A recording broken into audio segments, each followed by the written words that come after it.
Você está fornecendo potássio suficiente para as culturas?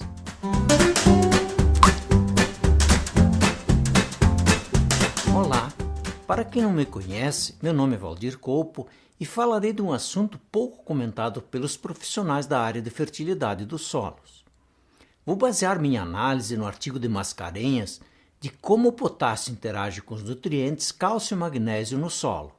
Nesse artigo, com o título Potássio para a soja, o autor demonstra de forma inequívoca os inúmeros prejuízos causados pelo desequilíbrio entre cálcio, magnésio e potássio.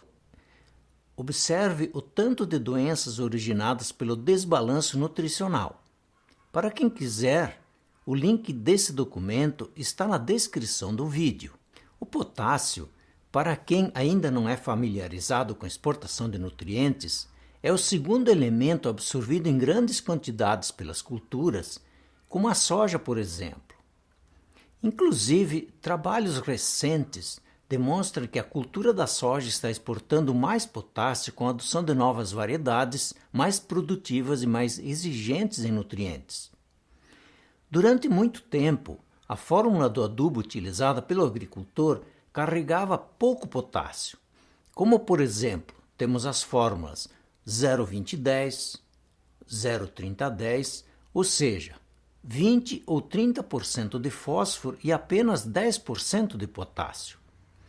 Como a reposição do potássio era menor do que a quantidade exportada pelas culturas, houve ao longo dos anos o empobrecimento das reservas de potássio no solo.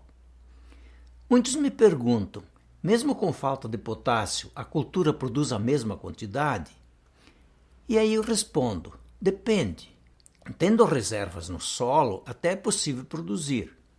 A planta, quando falta adubo necessário para o crescimento, retira da reserva do solo o nutriente de que ela precisa. Portanto, não se engane se você estiver colocando pouco adubo e produzindo dentro da média. Você está consumindo as reservas do solo e em alguns anos a produtividade da sua lavoura estará totalmente comprometida. E o que é pior, o custo para recuperar esse solo será bem salgado, além do que a recuperação vai demorar vários anos para acontecer. Em relação aos sintomas de deficiência de potássio no solo, notamos a diferença principalmente em anos de veranicos. Aliás, essa diferença é visível com sintomas de haste verde, retenção foliar, abortamento de vagens, vagens vazias e formação de frutos partenocárpicos na soja. Para ilustrar o que acontece na planta, vou usar um exemplo da produção de uma indústria de suco. Imagine uma fábrica de suco, onde você tem um suco sendo produzido continuamente e para embalar esse suco você precisa das embalagens. Por algum motivo, essas embalagens não chegaram até a sua fábrica e você continua produzindo litros e mais litros de suco. Você começa a ter um acúmulo de suco sem destinação. Na planta, poderíamos comparar o suco com os produtos da fotossíntese e as embalagens com as vagens que vão armazenar os grãos. Lembra que eu disse que estava sobrando suco e faltando embalagens? Pois bem, na planta acontece mais ou menos a mesma coisa. Está sobrando produtos da fotossíntese e faltando vagens para embalar esses grãos. Lembra das vagens vazias e abortamento de vagens? Como consequência desse problema, a planta permanece verde, sendo necessário inclusive o uso de dessecante para realizar a colheita, pelo fato de que os produtos intermediários da fotossíntese não estão tendo a destinação final, ficando acumulados nos tecidos das plantas. São produtos sem destinação e, em consequência, a planta não seca. Então, se você está tendo que dessecar a lavoura de soja, é possível que esteja com o solo desequilibrado. Mas e como controlar o potássio no solo? Bom, a resposta está na relação cálcio mais magnésio dividido pelo potássio, que comentei em outro vídeo. Nós chamamos essa relação de ajuste fino. Quando essa relação está acima de 28 partes de cálcio e magnésio para uma de potássio, comuns em solos deficientes de potássio, já é possível perceber os sintomas de haste verde e retenção foliar na cultura da soja.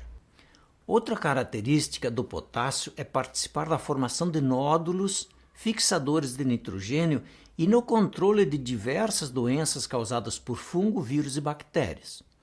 Essas doenças, acentuadas em anos de veranico, normalmente são atribuídas à seca que está ocorrendo, porém nunca à falta de potássio.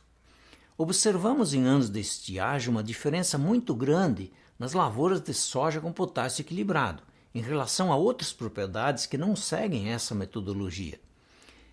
Aliás, vou colocar um áudio do secretário da Agricultura de Toledo em entrevista na Rádio Iguaçu, indagando qual era nosso segredo para obter lavouras de soja exuberantes, enquanto as propriedades vizinhas definhavam com a seca.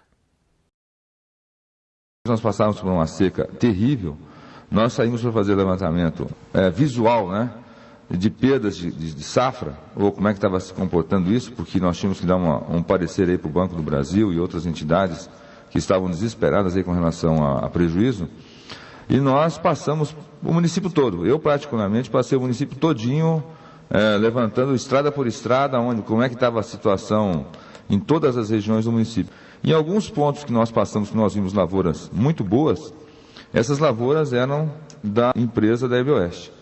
E o que acontece? Nós ficamos surpresos de ver que, apesar de toda a condição adversa que todas as propriedades estavam passando, e esse sol e a falta de chuva era igual a todas as propriedades. A época de plantio, a floração ou início de invajamento era o mesmo para os vizinhos e para a lavoura deles. E eu fiquei assim surpreso de que a coisa estava assim muito redonda.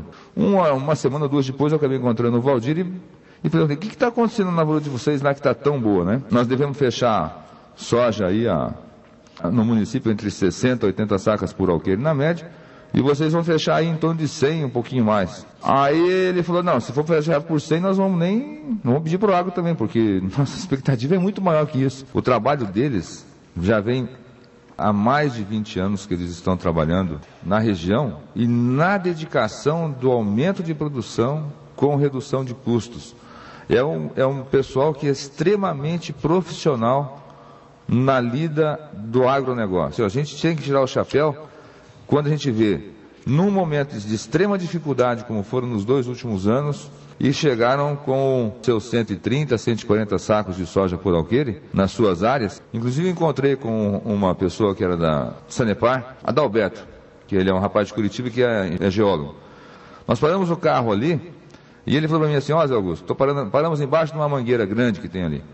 E fomos lá, tomamos um caldo de cana, continuamos batendo papo, e na hora de sair, nós olhamos no termômetro do relógio lá do veículo, estava dando 45 graus. O sol era terrível ano passado. Foi dia 17 ou 18 de janeiro. Olha, eu vou falar para você o seguinte: as plantas estavam todas murchas naquela região. Aí eu peguei o carro e me mandei. Passei pelo fundo aqui de Vista Alegre, entrei por Ouro Preto e saí lá na frente, lá em Palmitorândia. Foi quando eu passei em umas lavouras deles. Falei: meu Deus, mano, que sojaço, né? Que sojaço que está aqui. E o sol parecia que não estava batendo nele. Aí eu entrei para um outro lugar, passei lá ali em São Luís, também um soja muito bom. Cortei por dentro lá de Sol Nascente, também um soja bom pra caramba. Falei assim: aqui tem coisa. Então os nossos parabéns por eles pertencerem a Toledo. E eu falei para ele: olha, vocês têm que explicar o que vocês estão fazendo diferente. Perceba como o potássio faz toda a diferença, principalmente nos anos com estiagem. As diferenças são visíveis e quem adota a metodologia vai se beneficiar das vantagens do equilíbrio de potássio no solo. No fim das contas, o seu vizinho vai até perguntar qual é mesmo o produto milagroso que você está usando na sua lavoura. Precisamos descomplicar a fertilidade dos solos. Se você não é inscrito no canal, inscreva-se e não esqueça de ativar o sininho para receber as novidades do canal Solo Equilibrado. No próximo vídeo vamos continuar falando de fertilidade do solo. Até o próximo!